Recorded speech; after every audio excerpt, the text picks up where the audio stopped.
സംസ്ഥാനത്ത് ശിശുമരണ നിരക്ക് ഏറ്റവും കുറഞ്ഞ നിലയിൽ. മന്ത്രി വീണ ജോർജ്. പൾസ് പോളിയോ ഇമ്മ്യൂണൈസേഷൻ സംസ്ഥാനതല ഉദ്ഘാടനം കോഴഞ്ചേരി സർക്കാർ ഹൈസ്കൂളിൽ നിർവഹിക്കുകയായിരുന്നു മന്ത്രി.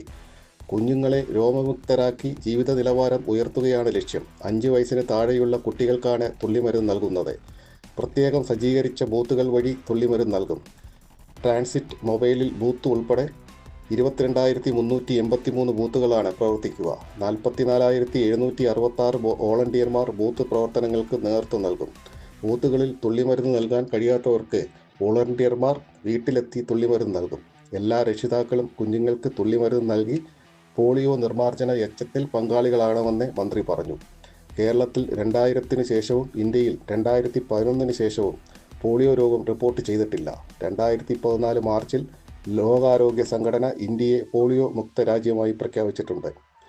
അയൽ രാജ്യങ്ങളായ പാകിസ്ഥാൻ, അഫ്ഗാനിസ്ഥാൻ എന്നിവിടങ്ങളിൽ പോളിയോ രോഗം ഇപ്പോഴും റിപ്പോർട്ട് ചെയ്യപ്പെടുന്നതിനാൽ രോഗം സാധ്യത ഒഴിവാക്കുന്നതിനാണ് വാക്സിൻ നൽകുന്നതെന്നും മന്ത്രി പറഞ്ഞു.